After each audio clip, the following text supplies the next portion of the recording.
Hi, I'm Jamie. This is Dead Dodge Garage, and this is a Chrysler 8 3/4 differential.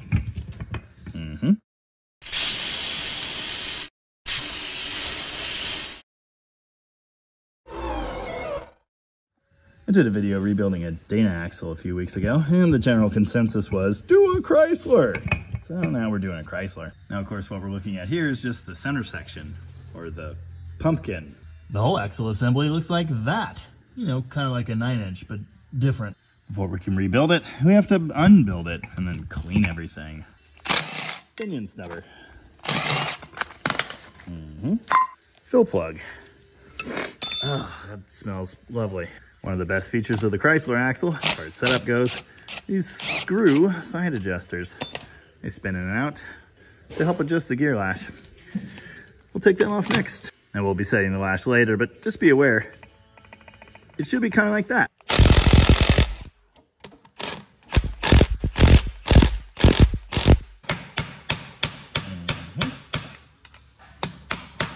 I'm sure there's a special tool to do this. Now you want to make sure you keep these parts where they came from, so paint mark, or crayon in this case, should do that job fine. Empty case with the pinion in it.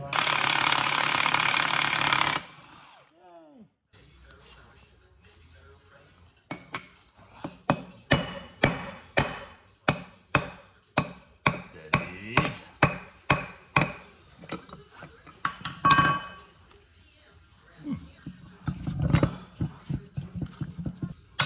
There's a tool for this, but I don't have it nearby right now. Oh, by the way, this seal was new. This thing's been overhauled and there was nothing wrong with it, except it lacks a Suregrip.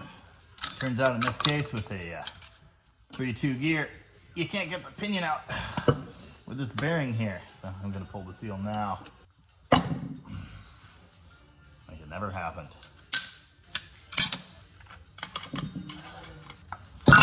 There we go. Pinion. Spacer collar. Small shim. More on those in a minute here. Ow.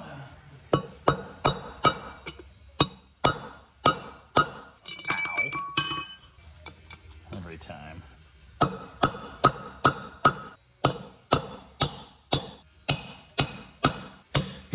Yeah. And erase. See if I can hit my hand again. Yay. Outer pinion race. All right, it's an empty diff housing. I'm gonna get fancy, mask this thing off, and go clean it in the blasting cabinet.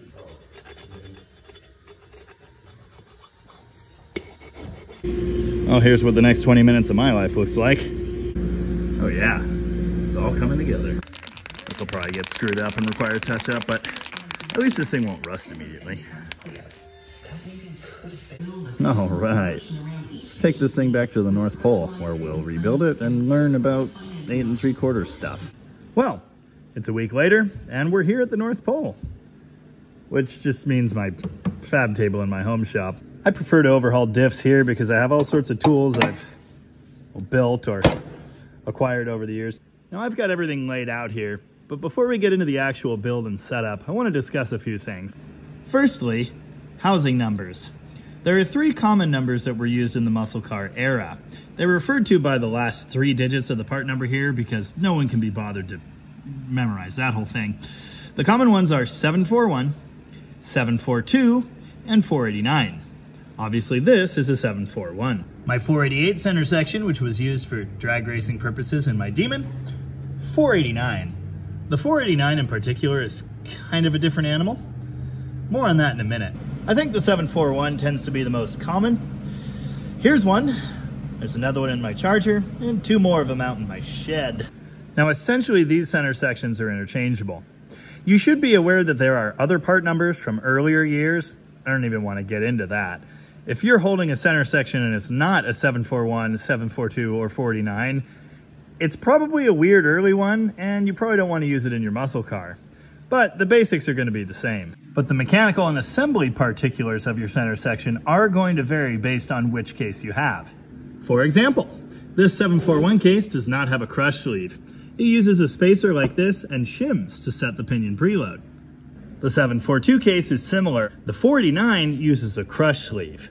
Incidentally, when rebuilding differentials, I kind of prefer the crush sleeve. I find them the easiest to set up. Anyway, 49 has a crush sleeve. There is a crush sleeve eliminator kit you can use as well.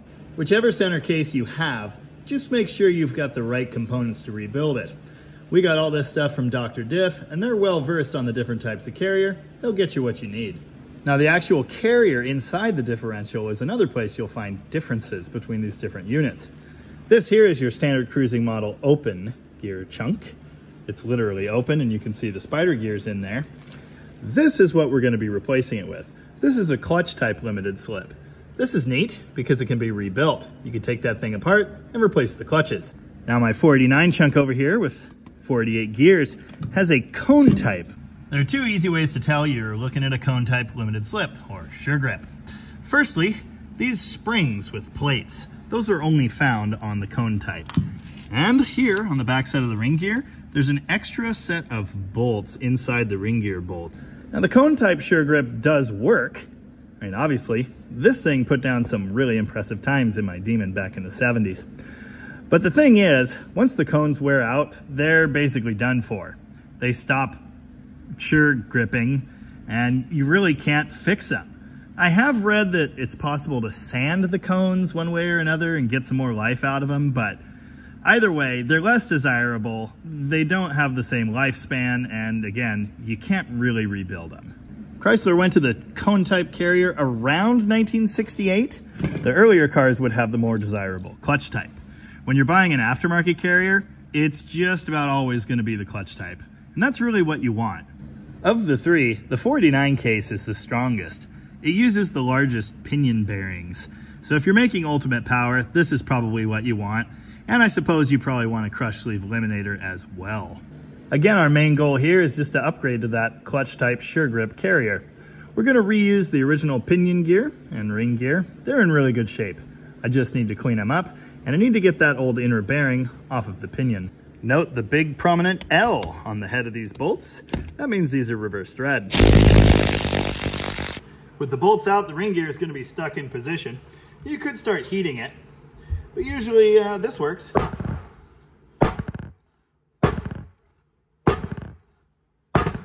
Usually. Delicious smells.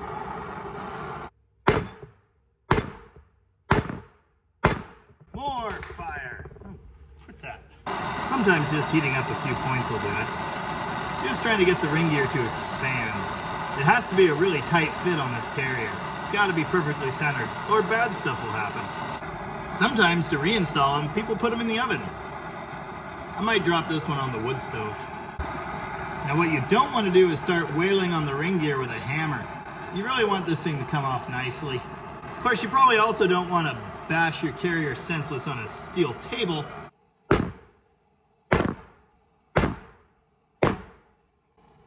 They're not usually this stubborn.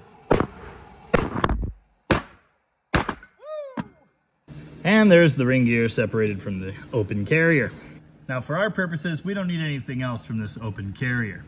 If you're just rebuilding your differential, you need to pull these side bearings off and press on new ones. There are a couple of ways of accomplishing that. I showed one method in my recent Ford in a Jeep differential overhaul. I usually cut this outer basket, get all the rollers out of there, and then either heat this race and tap it out, or cut it and hit it with a chisel. While we're looking at it though, I want to show you something that's going to be important later when you're reinstalling your axle shafts. On this open differential, there's a floating center pin in here. You can adjust the end play on your axle shafts on the standard Chrysler 8 3/4. There is a different type of wheel bearing or axle bearing called a green bearing that makes that unnecessary. Basically, what you do is set the end play on the passenger side, and the two axles push up against that center section, which kind of floats in there. On these open differentials, it just stays in place. But on your limited slip carriers, at least the factory type, There are buttons that stick in from the sides, and often those will fall out, so you want to keep an eye out for those bits. They're very important. Now, if you are just doing a simple overhaul with your existing carrier, you don't really need to pull the ring gear at all. Unless you need to access the spider gears, it's probably in the way to do that. Yeah, you could probably leave it in place. Just clean the whole carrier really well. While we're looking at this now shiny clean ring gear, let's talk about gear identification. On this particular one, it's really easy because it just says 323 right there. In other cases, you'll have a number of teeth. It'll say, I don't know, 41 times 10 for 410, for example. There's a part number on here you could look up. There's all kinds of different things. At worst, you could just count the number of teeth and then count the number of pinion teeth and do math. If you look at a lot of these third members, you probably already know this, but you can also ID the gear ratio by the thickness of the ring gear.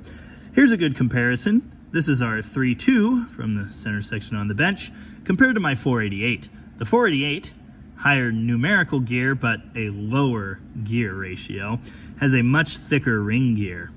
I think it's time to start reassembling this thing. Right here on the bench, which is one of the greatest things about this design and others like it. The removable center section can quickly be swapped for another one, and you can set it on the bench instead of having to rebuild it, say, under a Jeep that's precariously balanced on your lift. Here are the basic components of your differential overhaul kit. You've got 4 bearings, 2 large matching bearings that are going to go on the sides of the carrier. Those are your differential side bearings. And then you've got 2 pinion bearings. The larger one will be the inner pinion bearing, and the smaller one, the outer. You'll also find your pinion seal here. And there are 2 nuts included in this kit. Normally there's only one, but because there are 2 different sizes of pinion, we'll just pick whichever one fits. Looks like the larger one.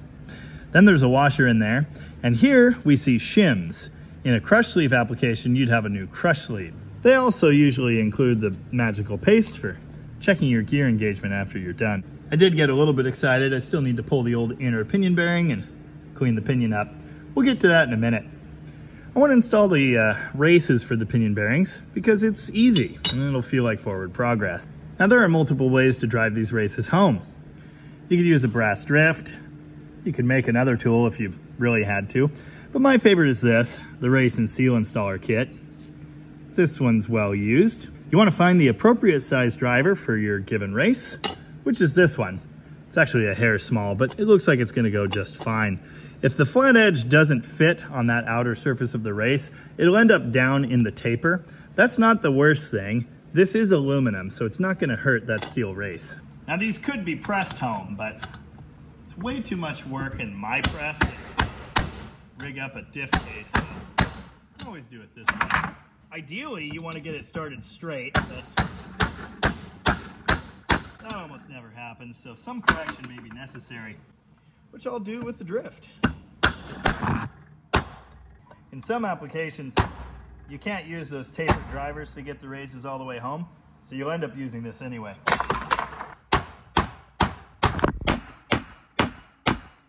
it is. Here's a look at the backside of that race, and as you can see, it is driven all the way home. Oh wow! This new pinion bearing is an actual US-made Timken. That's nice. A little bit of grease on the outside of your races can help install them more easily. Time to install the inner one. The case will just barely stand up like this. I'll probably knock it over while I'm beating on it with a hammer though.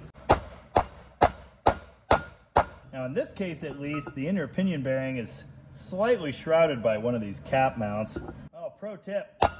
After you're done with your brass drift, get out the little pieces of brass you left behind because it's gonna happen.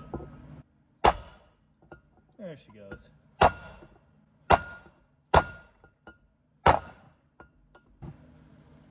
Yeah, good times. If you're having problems with that like I was, turn the camera off and it goes right in. You got most of the brass. With that handled, we'll circle back to that pinion. Time to remove a bearing. I've elected to use the fancy tool this time since I have it at hand, but you can carefully put this in a vise and cut the bearing to pieces like I was saying earlier. This is a puller/splitter. As you tighten these nuts, it actually wedges itself under the bearing and begins to pull it. Then you attach the studs, this fork deal, and a forcing screw, and pull it up the rest of the way. Of course, I'm gonna heat the inner race of the bearing. Lots of lovely smells involved in this operation. It's kind of hard to tell with the camera, but I've started tightening these nuts one by one, gradually, and as they've gotten tight, the bearing has lifted up slightly.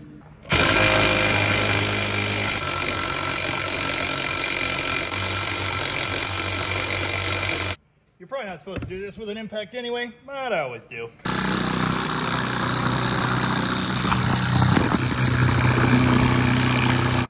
Fighting every bit of the way. Yay. Nothing to it except for all the misery that was off camera. Pinion's cleaned and ready to go. Here's the bearing I just pulled off. Notice it's got a spacer behind it. We're going to reuse that. Now, shims behind this inner pinion bearing could be used to set the depth of the pinion in the case. The hope here is that we'll use the factory spacer and that will get it right back where it was. Of course, production differences between bearings could mean it's not exact. Hopefully it works out.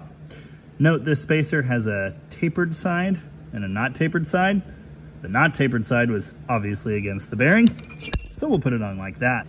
Similar to the outside of the pinion races, I'm going to grease the inside of this inner pinion bearing. Note I greased that inside surface, but this bearing does not get packed with grease.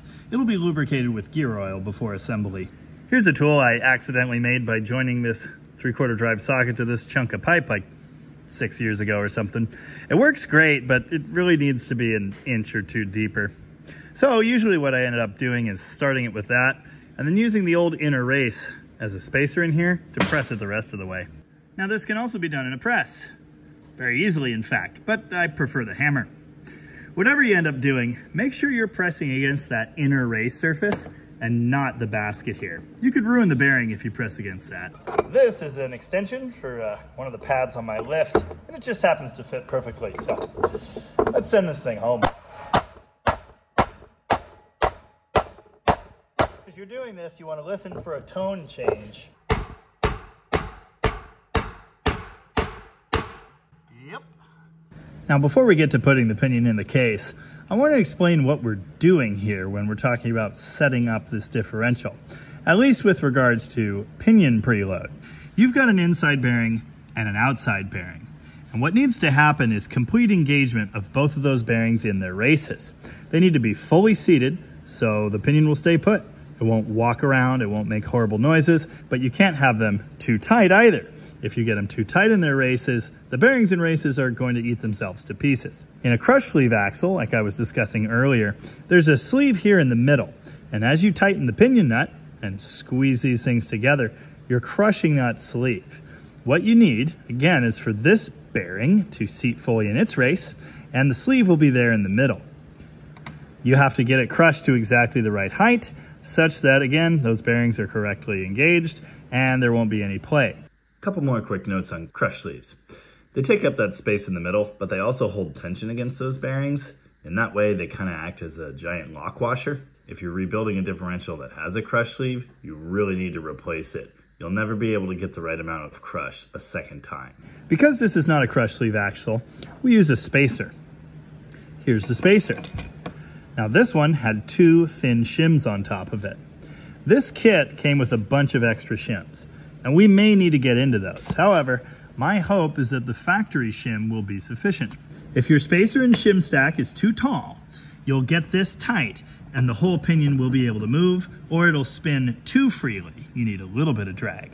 If it's too short, you'll get that pinion nut tight and the bearings will be jammed into the races and you'll hardly be able to turn this thing. You need it just right with the correct amount of preload. To find that out, we have to install the pinion and install the outer pinion bearing. Here's the problem with that. The outer pinion bearing is a press fit. We could lightly sand the inside of this race so it fits freely onto the pinion. Now you can't sand it too much. If you go too far and it's able to wiggle around on the pinion, that's not a good situation at all. This is a common modification for a shim type axle like this, where you need to set up your pinion preload. Of course, sanding the inside of a bearing is a pretty tall order. Brake cylinder hone was making pretty quick work of it, till I ruined it. Anyway, I hope it's good enough. I did also polish up that bearing surface on the pinion. So the next thing to do will be mock the pinion up in the case. Now this will be done by inserting it this way, the way it came out, dropping the outer bearing on, and then tightening the yoke down with the old nut. You don't want to install the seal yet, because there's a really good chance we're gonna have to change the shim pack there.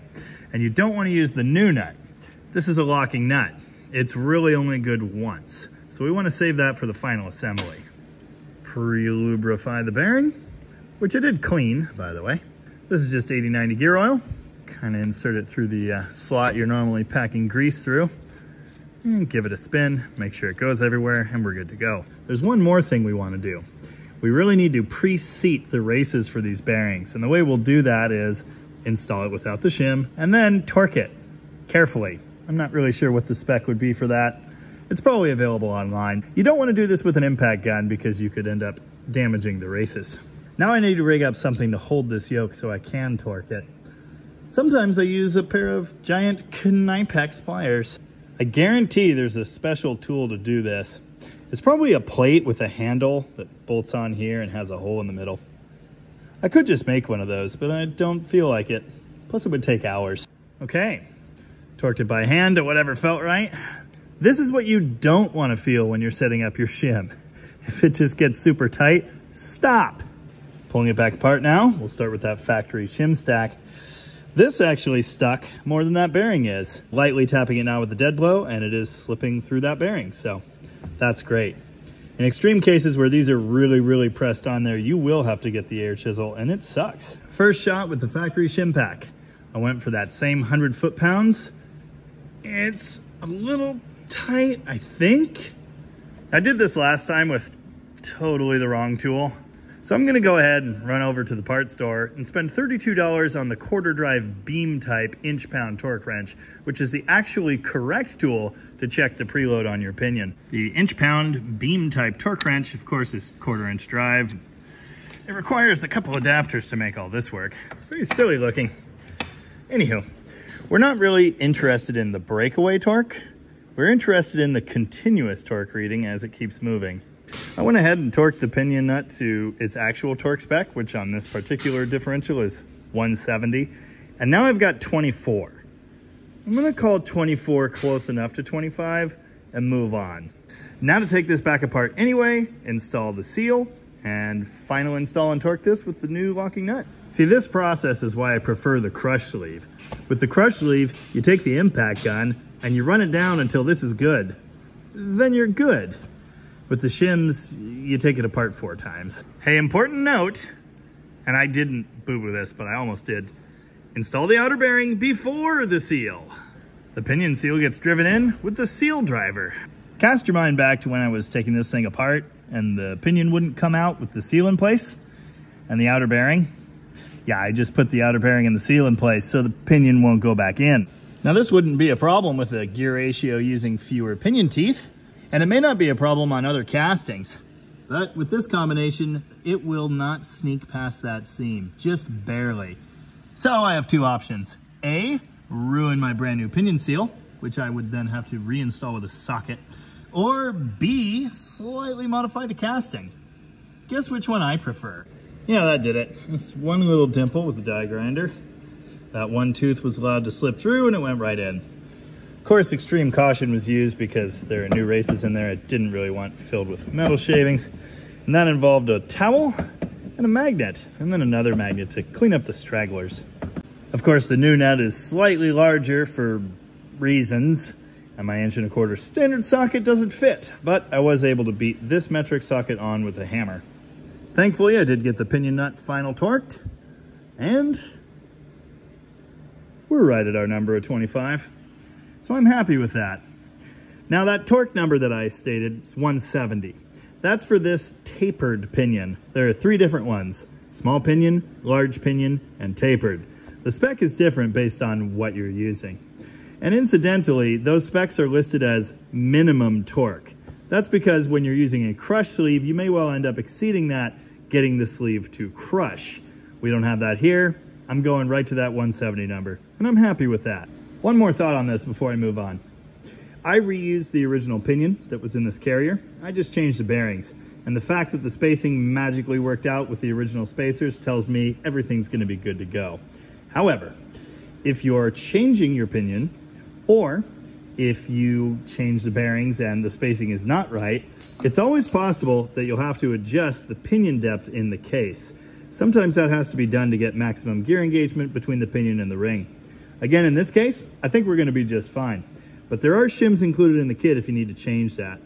It's kind of above my pay grade, honestly. I've never had to change the pinion depth. Hopefully today is no exception to that. Before pressing the new side bearings home, I want to get the ring gear in its place. I actually didn't set it on the stove, so I'm going to heat it again with the torch. I have started all of the ring gear bolts in the back side. You need to be able to thread those bolts in. And the thing is, this gear is going to be a very tight fit. Even with it heated, it's not really going to want to drop right into place. You don't want to try and shift this ring gear after the fact. So we'll heat it up, tap it with a hammer, and snug the bolts to make sure it's all the way in place. Then I'm going to remove the bolts, hit them with Loctite, reinstall them, torque them, and we're done. Got all that? Great. Nothing to it except for the balancing act. I need two hands. I ran them all down with the impact lightly, made sure the ring gear is fully seated. Time for some Loctite, and then torque these to spec backwards. With most carrier styles, there's going to be a flat side or two, and you can use that to wedge it in the vise to torque these bolts. Not an option on this perfectly round UFO thing, so I used my brass drift as a kind of kickstand, wedged it in one of these smaller holes. Then I just leaned on this carrier and did a crisscross pattern. Then I went around in a circle one more time to make sure they were all good. And the torque spec on those bolts, 55 foot-pounds. Backwards, I mentioned that, right? That's kind of important because lots of standard torque wrenches won't do that. You need one that's reversible. Side bearings are sent home the same way as the inner pinion bearings. Now, pre-lubricate both side bearings. This is super fun to do like under a car. But again, out here on the bench, not so bad. I've got both races carefully loaded on the carrier, and it's time to swing it into the case. Of course, it can only go one way. The ring gear fits over here. So we're gonna loosely drop it in there, totally imprecisely, and try and keep it there. Grab your retainer caps. Recall these were marked in the disassembly stage. I only put them on the side they came off of. Especially because these are threaded, I don't think you want to switch them. For now, we're just going to start the bolts so they don't fall off. Then we'll snug them. Then we'll grab our screw adjusters. The screw adjusters are where this design really shines. Remember that nightmare with shimming the pinion and getting that all correct? Well, if this didn't have screw adjusters, we'd be doing exactly the same thing with the side bearings here, trying to get it to sit in there correctly. On some models, the shims go under the side bearings. On some, they're outside and you shim against the race. That's not so bad. I still prefer this. Now, you probably could just jam the screw adjuster in there as you're assembling everything and tighten the bolts down and maybe it'll be fine. But personally, I like to get the cap snug, just snug, and then screw the adjuster all the way in from the outside. I'm verifying that those threads are lined up. This thing isn't cattywampus in there or anything. Snug these down with the impact so the caps no longer move, and then we'll check our gear lash. Now, there are a lot of operations for which I'm happy to make a tool or improvise things, but to do this right, you really want the proper mag base dial indicator, which is what we've got going on here. Of course, there's really nowhere good to mount it. This kind of sort of seems to be working. As long as it stays put, we'll get a good reading. What you need to find is the amount of movement where the ring gear is not touching the pinion. It's moving in between the pinion teeth. And that looks just like this. Now you could probably hear that this one's moving quite a bit, and the dial indicator agrees with that. We're moving almost 50 thou. The spec on the 8 3/4 is 6 thou to 10 thou. So we're gonna loosen the adjuster on this side, and then we're gonna tighten the adjuster on this side, moving the ring gear toward the pinion gear and closing that lash. I've gone through several stages of adjusting. I just got it down to 5. So now I need to loosen that one, tighten that one, and move the carrier just a skosh back the other way. Now I know I said this measuring setup is not ideal, and I meant it. I re-rigged it here. You really want to be on the flat part of the gear, and you want to make sure your gauge isn't moving around, which mine was. So now I've been through a couple more adjustment steps, and I've got about 7.5 thou. I'm going to go one hair loose from that, then torque the bolts, then check it again, and make sure we're still good. Bearing cap bolts torqued to 90 foot-pounds. And according to the world's most accurate measuring equipment, 8 thou, right in the kill range. Now, of course, as you're doing this, adjusting those wheels, you may be wondering how tight they're supposed to press against each other. And the answer to that is the right amount. I mean, you want a little bit of preload on those bearings, similar to the pinion bearings. It can't be loose. Your carrier can't be knocking around in here. But you definitely don't need to like beat the crap out of them to the point that the carrier won't move. Just a little bit of preload. Now you may well have to tweak your setting just a little bit to install the locks for these adjusters, because they have to lock into 2 holes and you have to be able to get the bolt in. It's got to sit flush, and that's not going to make enough of a difference to throw your latch setting off. Now you do need to torque those lock bolts. There was no spec given in the chart that I was looking at. They're pretty small, so I went for 25 to 28, and that felt just about right. It's got just that little bit of lash in there to allow for heat expansion, but it shouldn't make any noise. So basically we're done. But I guess we'll go ahead and slather the goop on it and see if we can eyeball the gear mesh pattern. You know, I've done this a lot. I've patterned many gear sets, and I've noticed it never looks as pretty as it does in the example pictures they give you. But, you know, that looks like a pretty even spread of the magic paint across the gear on the drive side. And on the back side, it looks like this, which honestly really just doesn't tell me anything. There you go. Completed 8 3/4 differential. Ready to install in the Petty Blue 73 Charger. Obviously the car is nowhere near to here, and it's also nowhere near done. So we can't put it in and test it now. We'll do that in the future. Got the goop on my snap-on ratchet. That's terrible. Hopefully that all made sense. The most important takeaways: don't destroy the bearings when you're installing them. Hopefully the factory shims will work, and if they don't, you're gonna have to do science. Get the gear set up right, and you're gonna be good to go. If you have any questions about this, feel free to ask them down in the comments. In any case, thank you very much for watching. And remember, fire is hot. Well, this one's not, but whatever. I'm gonna need someone to explain to me why building that diff took me literally all day. Yay! Things are getting pretty good here, but we'll talk about that later.